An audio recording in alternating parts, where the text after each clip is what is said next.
Mon mari a emmené toute la famille fêter sa promotion, sauf moi. Avant de partir, il s'est tenu sur le seuil de la porte, ajustant sa cravate, et a dit « N'oublie pas de finir les restes dans le frigo ».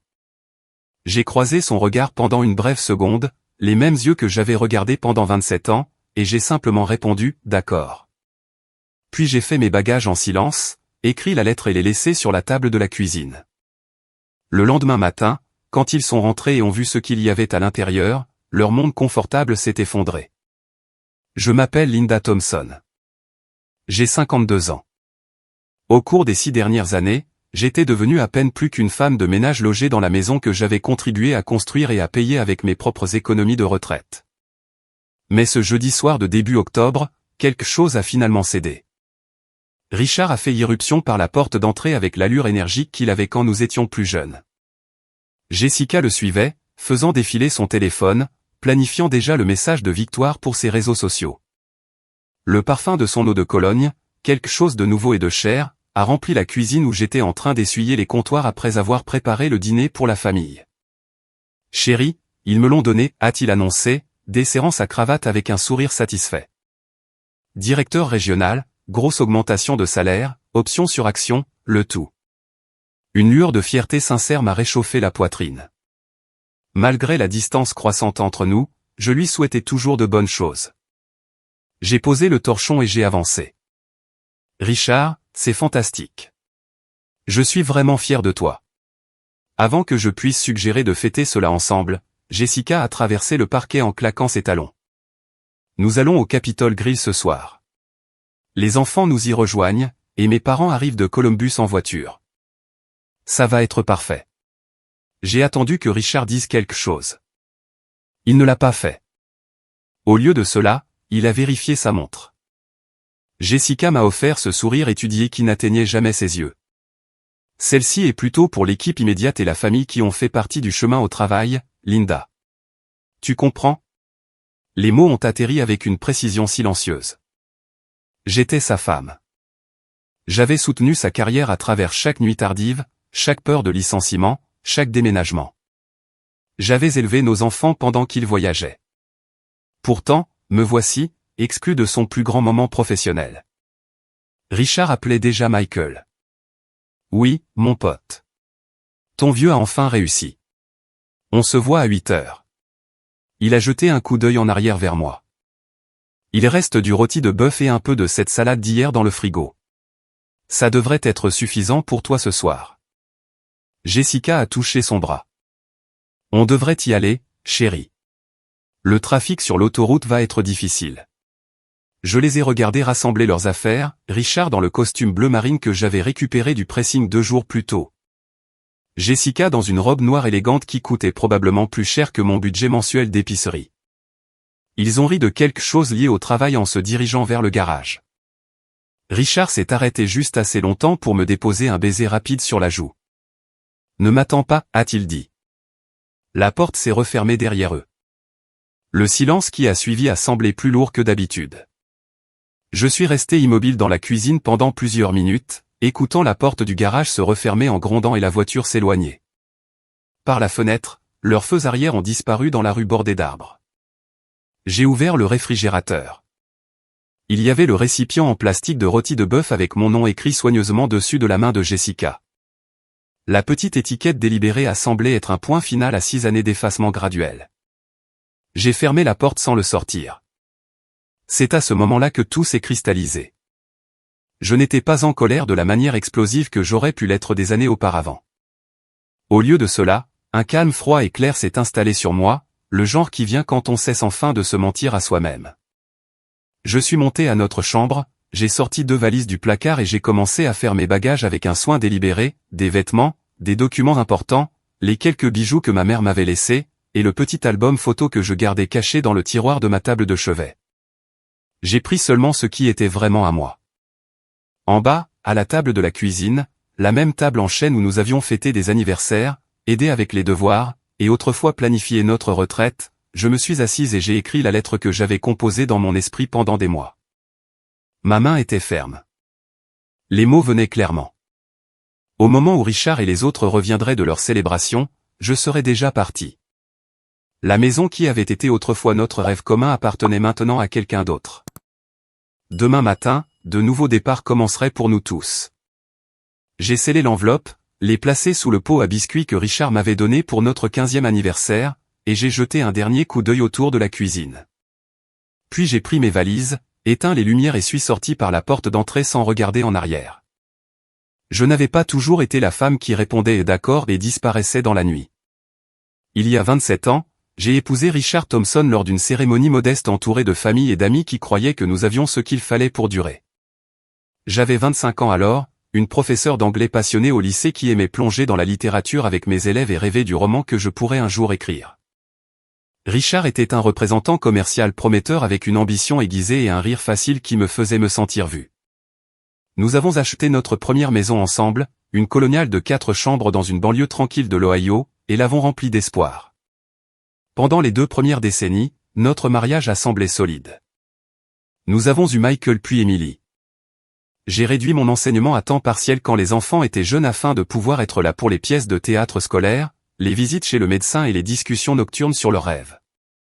Richard a gravi les échelons de l'entreprise, et j'ai soutenu chaque étape. J'ai fait ses bagages pour les voyages d'affaires, organisé des dîners clients à notre domicile et géré le ménage afin qu'il puisse se concentrer sur la construction de la vie que nous voulions tous les deux.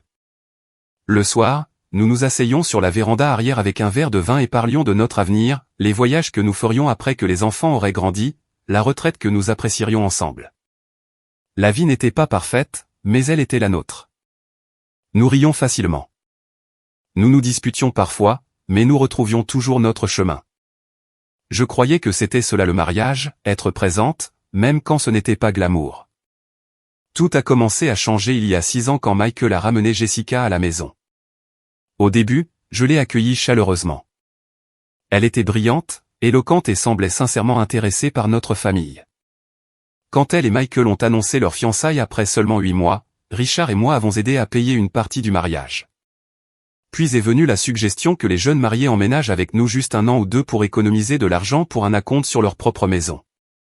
Le nid vide s'était senti solitaire après le départ d'Emily pour l'université, alors j'ai accepté sans hésitation. Je pensais que cela ramènerait de l'énergie à la maison. Au lieu de cela, cela a lentement démantelé ma place dans celle-ci. Au début, les changements étaient subtils. Jessica a proposé d'aider à réorganiser la cuisine, ce qui signifiait en réalité déplacer tout pour répondre à ses préférences.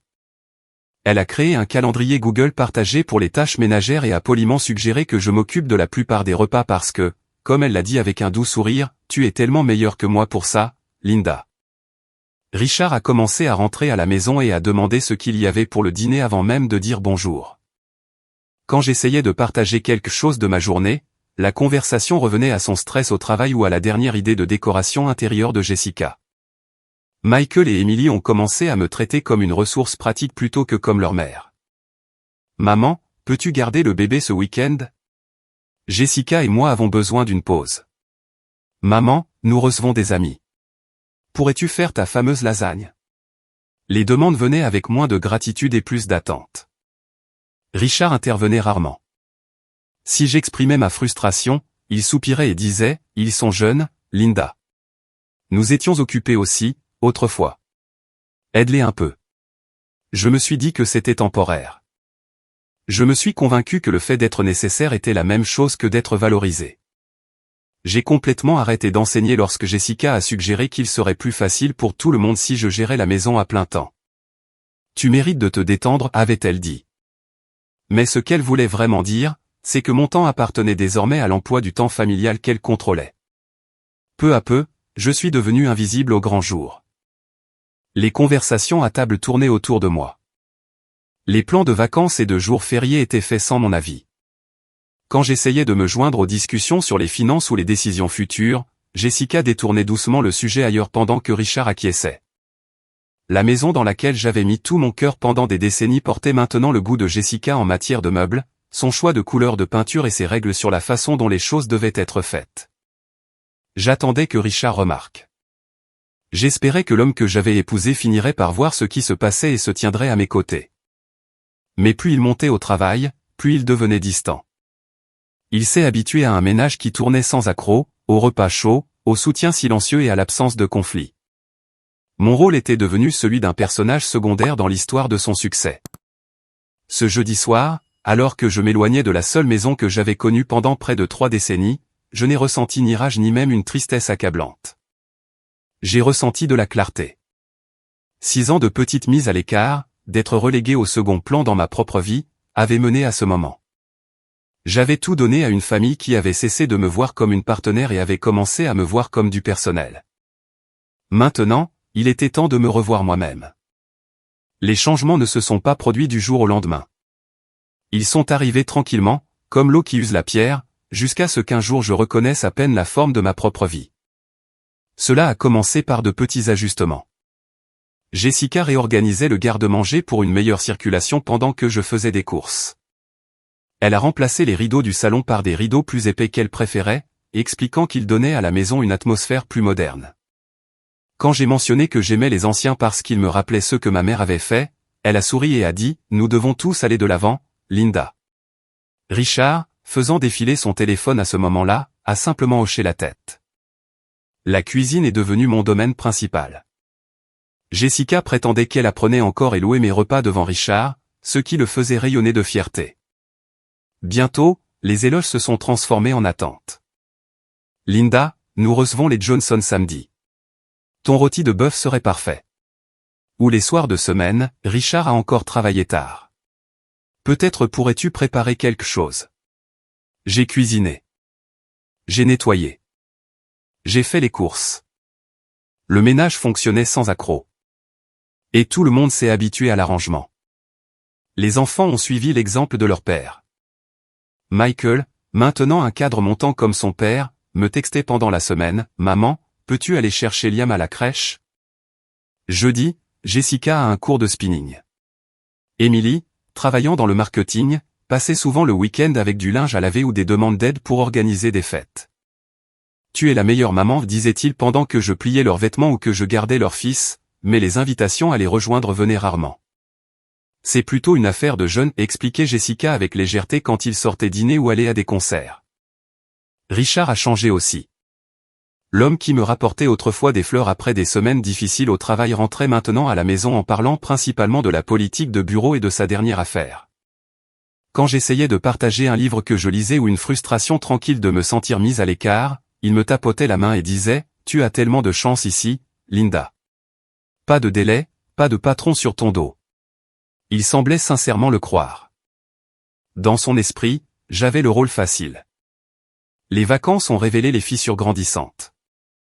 Le premier Thanksgiving après leur emménagement, Jessica a pris en charge le menu et le placement.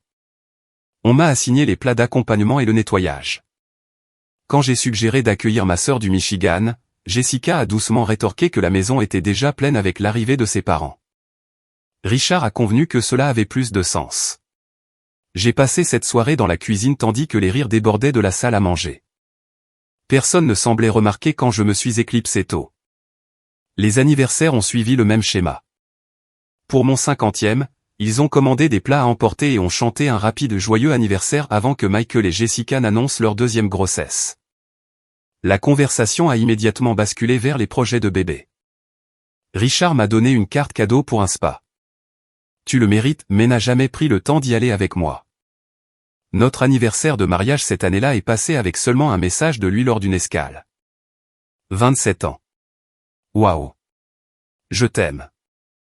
L'érosion financière était plus subtile, mais tout aussi douloureuse. Quand l'idée de start-up de Michael a eu besoin d'un capital de démarrage, Richard a co-signé un prêt sans en discuter d'abord avec moi. Quand Jessica a voulu redécorer la salle de bain principale, la facture est sortie d'une manière ou d'une autre de notre compte joint, celui auquel j'avais contribué pendant des décennies avec ma pension d'enseignante et l'héritage de mes parents. C'est pour la maison familiale, disait Richard chaque fois que je soulevais des préoccupations. La maison était toujours à nos deux noms. Mais elle ne me semblait plus être la mienne. Même les moments calmes faisaient mal. Je m'asseyais sur la véranda arrière avec mon café le matin, au même endroit où Richard et moi avions autrefois planifié notre avenir, seulement pour entendre Jessica à l'étage diriger Michael sur la façon de gérer la situation avec ta mère. Elle n'a jamais élevé la voix. Mais le ton portait clairement à travers les fenêtres ouvertes, patient, raisonnable et dédaigneux. Elle est bien intentionnée, mais elle ne comprend pas comment les choses fonctionnent maintenant. J'ai essayé de parler plusieurs fois. Un soir après le dîner, j'ai dit à Richard que je me sentais invisible. Il a écouté, ou du moins a fait semblant, puis a dit « Jessica t'admire. Elle essaie juste de s'intégrer et de gérer un ménage moderne. Ne rend pas cela plus difficile que nécessaire. » Ces mots portaient un avertissement silencieux, faire des vagues ne ferait que créer des tensions pour tout le monde. Alors, j'ai arrêté de faire des vagues. J'ai souri. J'ai cuisiné. J'ai aidé avec les petits-enfants. Je suis devenu exceptionnellement doué pour faire semblant que tout allait bien. À l'intérieur, cependant, un ressentiment constant s'est développé, pas une colère explosive, mais un épuisement profond et las d'être tenu pour acquise dans la maison même que j'avais aidé à créer et à entretenir. Ce jeudi soir, debout seul dans la cuisine avec le récipient de restes étiquetés comme le repas d'un locataire, j'ai finalement compris toute la situation. 6 ans d'être lentement effacé de ma propre histoire avaient atteint leur conclusion naturelle. Ils ne me voyaient plus comme une femme, une mère ou une partenaire. J'étais devenu un meuble de fond, utile, silencieux et supposé rester à sa place. Mais les meubles peuvent choisir de partir. Ce soir-là, tandis que Richard et le reste de la famille levaient leur verre au Capitol Grill, je me suis assise à la table de la cuisine avec une clarté que je n'avais pas ressentie depuis des années. Le rôti de bœuf restait intact dans le réfrigérateur. Pour la première fois, j'ai refusé de jouer mon rôle assigné. Au lieu de cela, j'ai ouvert mon ordinateur portable et examiné les documents que j'avais discrètement rassemblés au cours des 7 derniers mois. Cela avait commencé en mars après une autre conversation dédaigneuse où Jessica avait suggéré que je devrais contribuer de manière plus significative en m'occupant de toutes les courses. De la planification des repas et du nettoyage en profondeur pendant qu'elle se concentrait sur son développement de carrière. La même semaine, j'ai pris rendez-vous avec une avocate spécialisée en droit de la famille nommée Margaret Klein dans le comté voisin. J'ai dit à Richard que j'allais faire un examen de routine. Il a à peine levé les yeux de son téléphone. Margaret avait écouté attentivement tandis que je décrivais l'érosion lente de mon mariage et de ma place dans notre maison. Quand j'ai eu fini, elle n'a pas offert de pitié. Elle a offert des options. La maison est en copropriété, a-t-elle expliqué. Mais vous avez d'importants biens séparés. Votre héritage de vos parents est toujours intact. Vos comptes de retraite sont à votre nom. Vous avez un avantage, Linda. Ces mots ont débloqué quelque chose en moi. Je n'étais pas piégé. J'avais des choix. Au cours des mois suivants, j'ai rencontré Margaret plusieurs fois encore tout en disant à la famille que je faisais du bénévolat à la bibliothèque locale ou que je rendais visite à une ancienne collègue enseignante. J'ai fait évaluer discrètement la maison. J'ai interviewé un agent immobilier qui travaillait de l'autre côté de la rivière sur un marché différent. J'ai même pris l'avion pour la Caroline du Nord un week-end sous le prétexte d'assister à une exposition de jardins là-bas dans les 12 collines aux alentours d'Asheville. J'ai trouvé un charmant cottage de 2 chambres avec une véranda grillagée donnant sur les montagnes. C'était modeste comparé à notre colonial, mais cela m'a donné l'impression de pouvoir respirer. J'ai fait une offre le même jour. Richard n'a jamais rien soupçonné. Il était trop occupé à courir après la promotion qui était enfin arrivée. Début octobre, les pièces étaient en place. La maison était listée et avait reçu de fortes offres en quelques semaines. La clôture était prévue pour le lundi suivant. J'avais déjà transféré des fonds, organisé des déménageurs pour mes effets personnels et sécurisé le nouveau logement. Il ne restait plus que la dernière étape. J'ai écrit la lettre avec soin, choisissant chaque mot avec la même précision que j'utilisais autrefois pour corriger les dissertations d'élèves. Je n'ai pas fulminé ni accusé. J'ai simplement exposé la vérité. Richard, au moment où tu liras ceci, je serai parti. La maison a été vendue. La clôture a été finalisée hier, et les nouveaux propriétaires prendront possession demain à midi. Tes affaires doivent être retirées d'ici là. J'ai arrangé un garde-meuble si nécessaire. La clé et l'adresse sont dans l'enveloppe. Pendant 27 ans, j'ai soutenu tes rêves, élevé nos enfants et fait fonctionner cette maison. Au cours des 6 dernières années, j'ai été traité comme à peine plus qu'un personnel non rémunéré dans la maison que nous avons construite ensemble. J'ai payé l'hypothèque, entretenu la propriété et accepté silencieusement d'être exclu des décisions familiales, des vacances et maintenant de ton plus grand jalon professionnel. Je n'accepte plus ce rôle. Je déménage dans une nouvelle maison à Asheville où j'ai l'intention de vivre avec dignité et paix. L'appartement au-dessus du garage que nous avions acheté il y a des années comme investissement est maintenant disponible. Le loyer est au prix du marché. Michael et Jessica peuvent y déménager s'ils le souhaitent. Je te souhaite du succès dans ton nouveau poste. J'espère qu'un jour tu comprendras ce qui a été perdu. Linda. J'ai scellé l'enveloppe et l'ai placée sous le pot à biscuits. Puis j'ai traversé chaque pièce une dernière fois. J'ai touché la rampe où les enfants avaient glissé quand ils étaient petits, j'ai regardé le jardin arrière où nous avions autrefois planté un jardin ensemble, et je me suis arrêté dans la chambre qui ne nous semblait plus être la nôtre. J'ai pris seulement ce qui m'appartenait, mes vêtements, mes livres, mes photographies et quelques meubles que j'avais hérités de mes parents. Tout le reste, les choses que Jessica avait choisies et que Richard avait payées avec notre argent commun, je les ai laissées derrière moi. À 2 heures du matin, j'ai chargé la dernière valise dans mon VUS, j'ai reculé hors de l'allée et je suis parti. Le quartier était sombre et calme. Dans le rétroviseur, les lumières de la maison se sont estompées quand j'ai tourné au coin. Je n'ai pas pleuré. Je me sentais remarquablement stable, comme si j'avais enfin aligné ma vie avec une vérité que j'avais évitée trop longtemps. J'ai conduit toute la nuit, ne m'arrêtant que pour du café et de l'essence. Au fur et à mesure que les kilomètres passaient, le poids que j'avais porté pendant 6 ans a commencé à se lever. Au moment où le soleil s'est levé sur les montagnes de l'ouest de la Caroline du Nord, je savais que j'avais fait la seule chose qui restait qui avait du sens. J'avais choisi moi-même. Je suis parti juste après 2h30 du matin. Les valises étaient déjà emballées à l'arrière de mon VUS, la lettre scellée et attendant sur la table de la cuisine. J'ai fait un dernier tour de la maison, éteignant les lumières au fur et à mesure. Dans le salon, je me suis arrêté devant la cheminée, touchant le cadre argenté qui contenait notre photo de mariage. Richard avait l'air si jeune et plein d'espoir. Puis je l'ai laissé là où il était. Certaines mémoires n'avaient pas besoin de voyager avec moi. Le moteur a démarré doucement dans le garage. J'ai reculé lentement, les pneus crissant doucement sur le gravier au bout de l'allée. Pas de musique dramatique, pas de larmes coulant sur mon visage, juste le faible vrombissement de la voiture et le battement régulier de ma propre détermination. J'avais parcouru cette rue des milliers de fois, emmenant les enfants à l'école, faisant les courses, ramenant Richard de l'aéroport. Ce soir, j'avais l'impression de la voir vraiment pour la première fois. J'ai rejoint l'autoroute, me dirigeant vers le sud. Les lumières de la ville de Columbus s'estompant derrière moi. Le trajet était long, presque 8 heures, mais j'ai accueilli la solitude. J'ai écouté un livre audio apaisant sur le jardinage de montagne, me suis arrêté une fois pour de l'essence et un café fort près de Cincinnati, et j'ai continué ma route. À chaque kilomètre, la tension dans mes épaules s'est apaisée. Je ne fuyais pas. J'avançais vers quelque chose qui m'appartenait enfin à moi seul. L'aube s'est levée alors que je traversais la Caroline du Nord. Les montagnes Blue Ridge se dressaient au loin, douces et brumeuses dans la lumière du matin.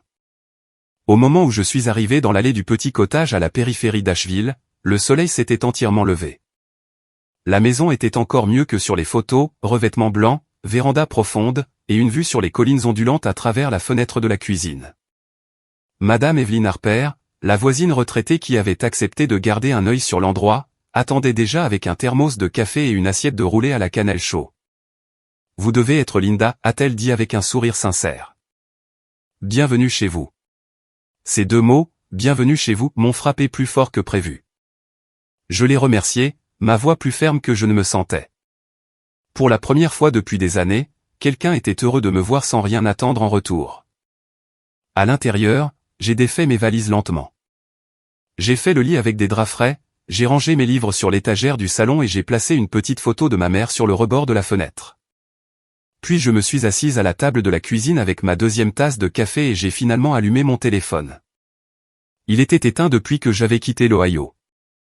L'écran a été inondé de notifications, 23 appels manqués, 12 messages vocaux, la plupart de Richard, quelques-uns de Michael et Jessica.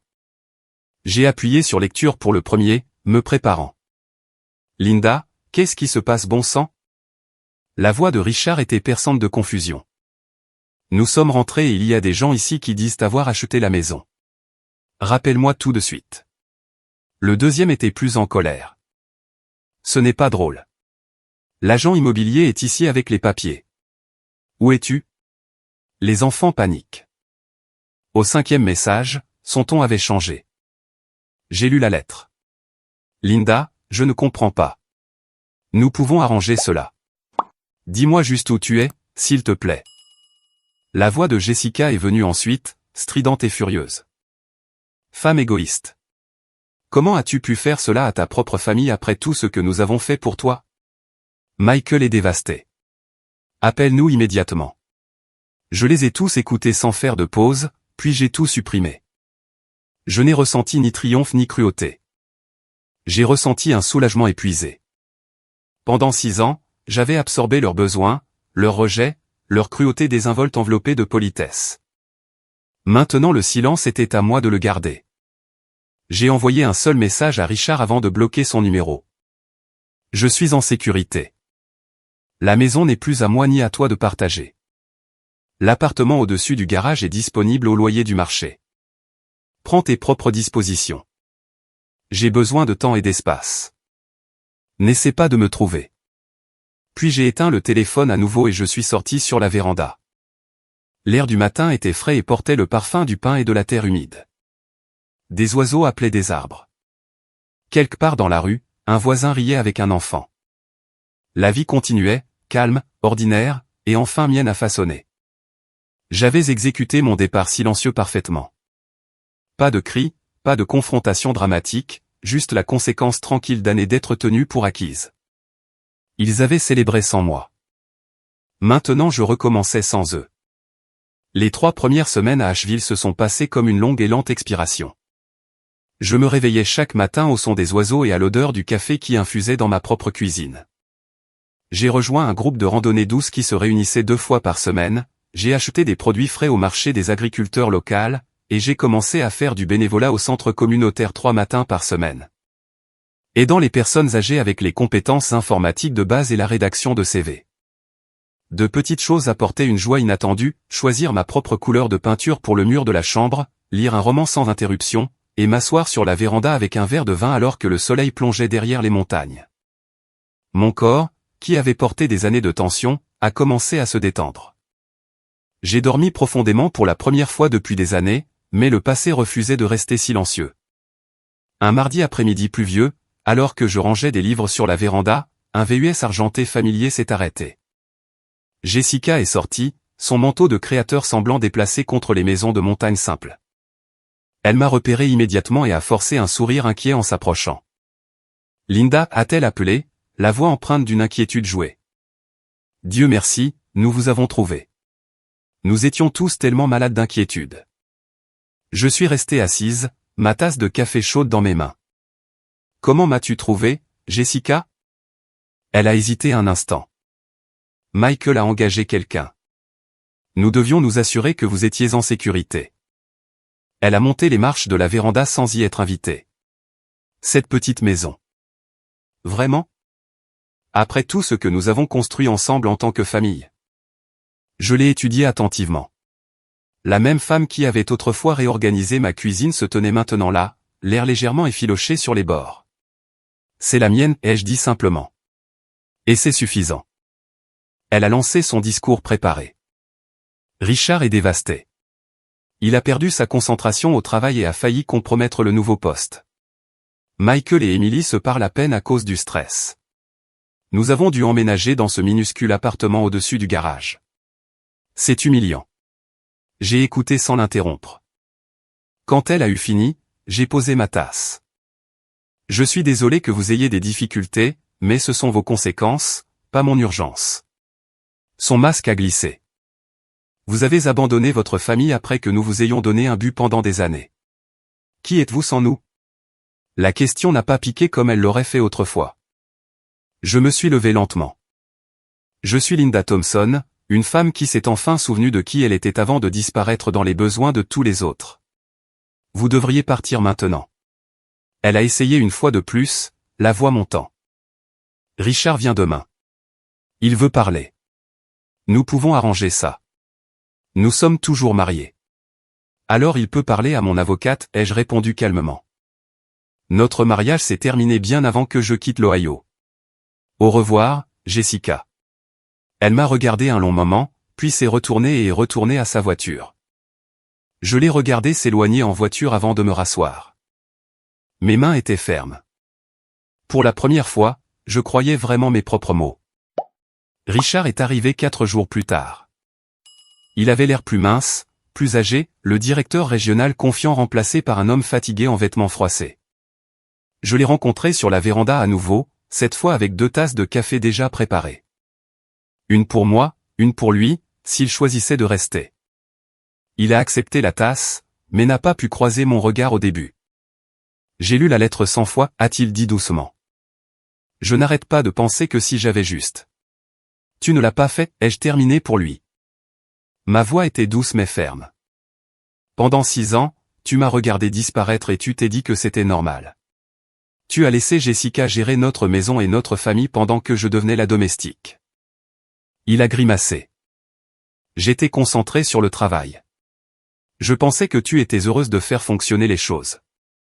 J'avais tort. Je suis tellement désolé, Linda. Je croyais qu'il le pensait à ce moment-là. Mais le penser n'était pas suffisant. J'apprécie les excuses, ai-je dit. Mais je ne reviendrai pas. Cette vie que je construis ici, elle est à moi.